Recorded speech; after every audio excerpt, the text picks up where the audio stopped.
Welcome to the breathtaking beauty of the Austrian Alps. Down in the valley, the legendary Jaguar X is out to upset that tranquility. The former Formula One and Le Mans star is here in the valley of Kitzbühel to check out the new Golf 4Motion. Just engage off-road and sports modes, and we're off. Bring the action. Jackie is immediately in his element, getting everything out of VW's new four-wheel drive baby. It features the latest evolutionary step in the 4Motion system with a 5th-generation Haldex clutch and only minimal wheel slippage. The rear multi-link suspension optimizes steering around bends, further improving the vehicle's stability. After a few kilometers battling ice, snow, and slush, the Belgian race ace gives us his first impression of the Golf 4Motion. Of course, the Golf is a legendary car. And as you're mentioning, this is the new four-wheel drive 4Motion car. It has an intelligent way of doing its job. There is a new Haldex 5th generation into it. It brings you a lot of safety. And even for me, I really had a lot of fun and a lot of pleasure to be on this small section of road, because it shows what a four-wheel drive transmission can do, equipped with the appropriate tires, of course. And yes, it's supposed to be slippery, but with this system, it works. And you can go any place in the mountain, or on gravel, or on mud. I really believe it will climb up everywhere. The new Golf comes with 110 kilowatts of power and a 2-liter displacement, but active cylinder management keeps our test car's consumption down to 4.7 liters of diesel for 100 kilometers, although driving like Jackie pushes that figure up to 7 liters. Speaking of Jackie, Bring the action. our world-beating test driver now wants to see how the Golf handles bends. Meanwhile, let's examine the exterior. This is how it looked before Jackie set out on his test run.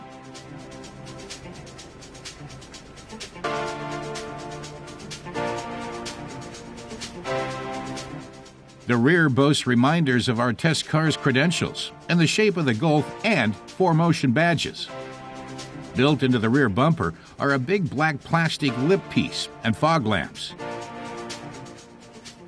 The third brake lamp is located on the rear spoiler. The trunk can pack in 343 liters of cargo. Folding down the rear seat bench increases that figure to over 1,200 liters. Bring the action. Back on his test run, and Jackie X is still reveling in the tough conditions. Though he won't need it, a fatigue detector is standard fitted in the Comfort Line and Highline editions. It sounds an alarm if the driver appears to be losing concentration.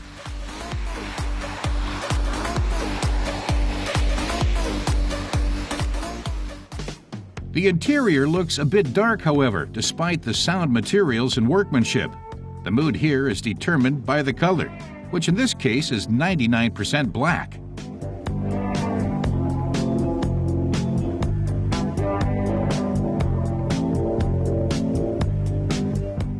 There's ample legroom for rear seat passengers.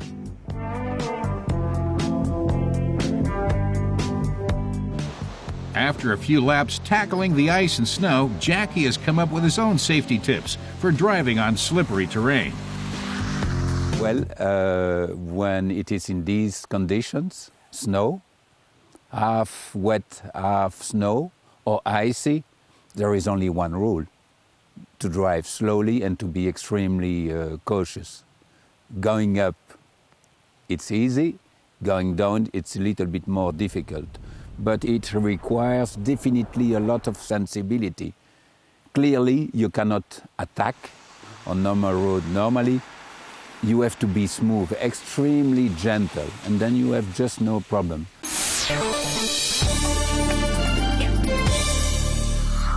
The Jaguar XF diesel is out to challenge the BMW 5 Series and the Audi A6, explains our car reviewer Patrick. With 4 cylinders delivering 200 horsepower, does the Jag have what it takes to compete in this class? 5er und Audi A6. Ich würde sagen, ich lasse mal die Katze aus dem Sack.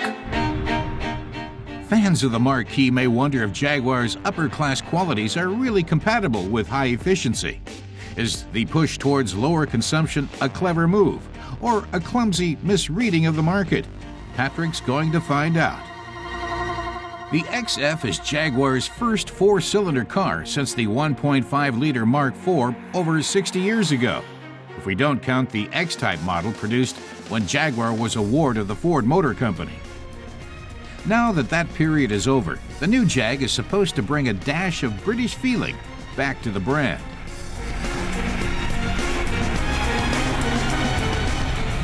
And the XF has indeed brought back a bit of the old Jag charm, says Patrick.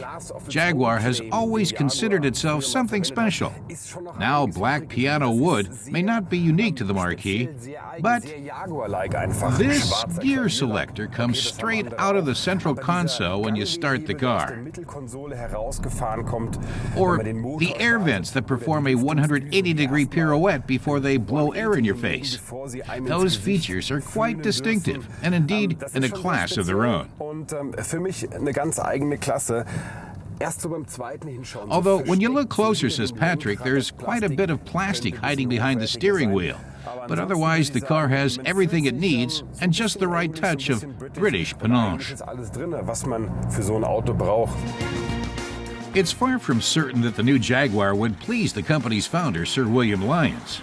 Four-cylinder diesel engines were not his stock in trade.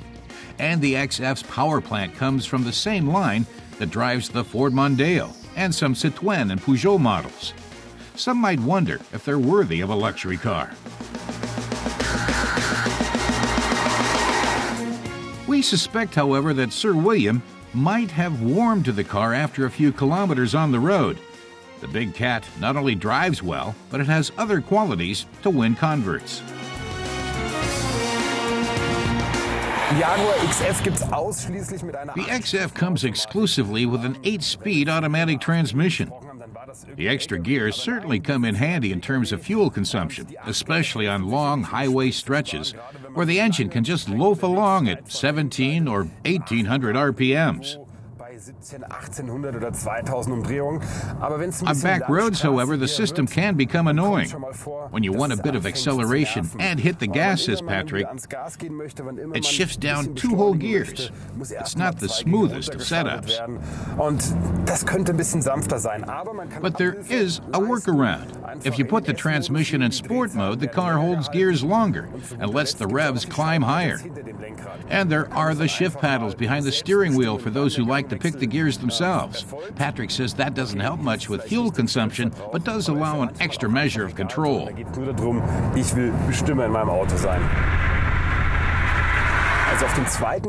But up close, the car shows signs of cost-cutting all around. The buttons are a bit plasticky. But overall, the interior gives off an impression of high quality and class. In any case, the car isn't a sports sedan. It's oriented more towards comfort and style. The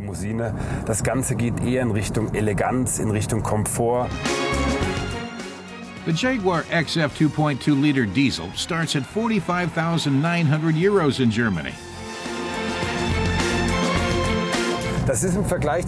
Patrick finds it a bit steep compared to the car's German competition, but the Jag does come well outfitted, with that 8-speed transmission standard, as well as automatic climate control, cruise control, computer-driven distance monitor, and xenon headlights. Those are all high-priced options on the German competition. The design shows British flair as well. The silhouette evidences lots of flat surfaces that work together to form a high-class whole. The front and rear ends are much more angular than in preceding models. The front headlights used to be inoffensive, but now they're much more aggressive-looking, like those in the big XJ model. The rear lights, however, are just a tad bigger than before. The trunk has 540 liters of cargo room.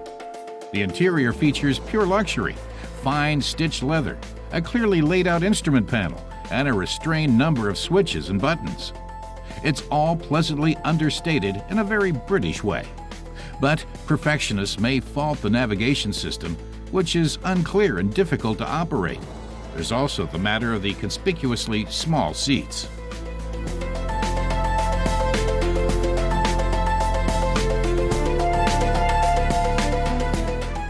And rear seat passengers may find their heads scraping the Alcantara roofliner. Not much room for crowned heads of state back here.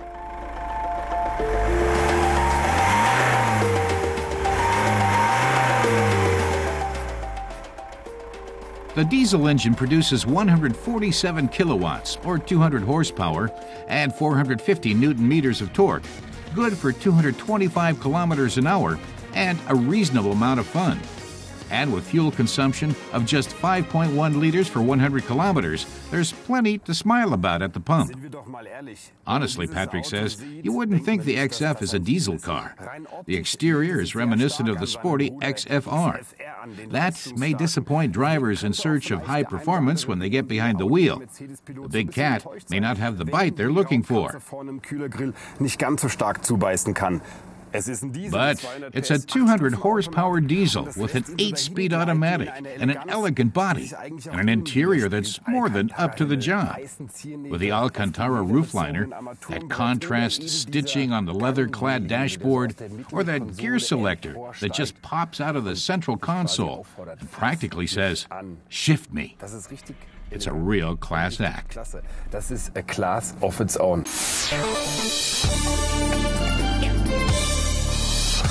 Mercedes' refreshed E-Class is ready for the world with more than just new exterior design to distinguish it from the old version. Its makers have loaded the latest edition with new technology. The intelligent drive system combines 11 separate assistance systems to enhance comfort and security. One system even helps avoid accidents with pedestrians and cars crossing your path. The new version of the Bentley Flying Spur offers a superior feel at the wheel combined with exclusive luxury. The interior boasts hand-worked leather and wood veneers, as well as state-of-the-art electronics, all working together in perfect harmony. A 6-liter 12-cylinder engine good for 460 kilowatts provides more than adequate power.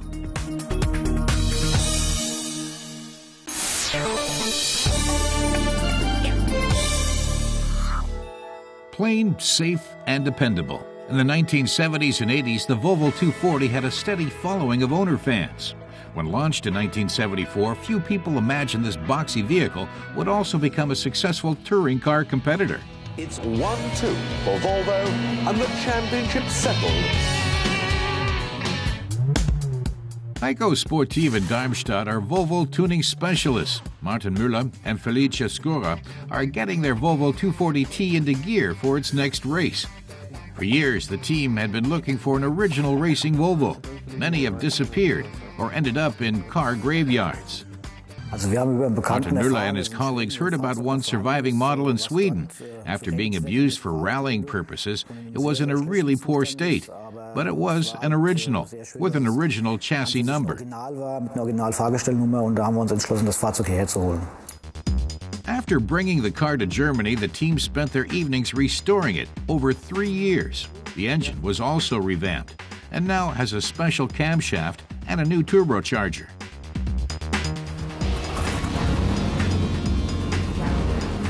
And it's a huge thrill every time they start it up. With the final countdown on for this weekend's race, Martin takes his treasured tour out for a final test run. Martin loves all the things that make this car special and a whole lot of fun. It has a really direct response. There's nothing better than going out in a modern classic like this, he says. This is old-school driving with no electronics on board. It's looking good, concludes Martin. The oil pressure is okay, the system pressure, the fuel pressure too. All the indicators are working and the stats are all okay. This should mean they're set for loads of fun out on the track this weekend. Every year, the legendary Nürburgring circuit hosts a gathering of former star cars from the German touring car scene. There's this Mercedes 190 Evo and an Opel Omega. The Volvo 240T is a rarity that brings back a lot of memories for the fans. They're delighted to see cars like this still in action, explains Martin, and that there are still people taking good care of them. The owners bring them along to show to other people because there are so few left. There are plenty of M3s around, but a Volvo 240 Turbo is an extremely rare sight. There are just 6 surviving racing Volvos from that era. The Heiko Volvo was originally a works car. Martin warms up the engine at low revs, while his own pulse is already racing. It's exciting, he says, but it's more pleasure than panic. He'll spend the first 2 laps checking whether everything works. And then it'll be time for the real action. Time for Martin to sit down, strap in, and turn on. For safety reasons, the Volvo has been fitted with a modern driver's seat, new belts, and a new roll cage. For Martin, every opportunity to put the trusty old sedan through its paces is a dream come true. Growing up, I never imagined I'd be behind the wheel of a car like this, or personally get the chance to take a classic model out on the racetrack. When the Volvo made its first appearance at a German touring car race in 1984, other drivers found the very sight of this chunky-looking family car hilarious. But the laugh was on them after the race. The 240T became one of the most successful cars on the touring circuit. It's shaped like a brick and has a rear beam axle, but even today it can still outpower a lot of younger racing cars.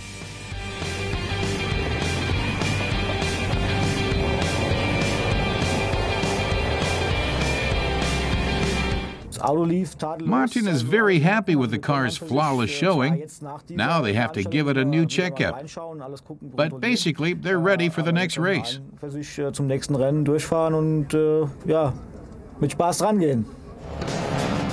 Martin and his colleagues are responsible for keeping alive one of the most unlikely and successful touring cars in motorsports history.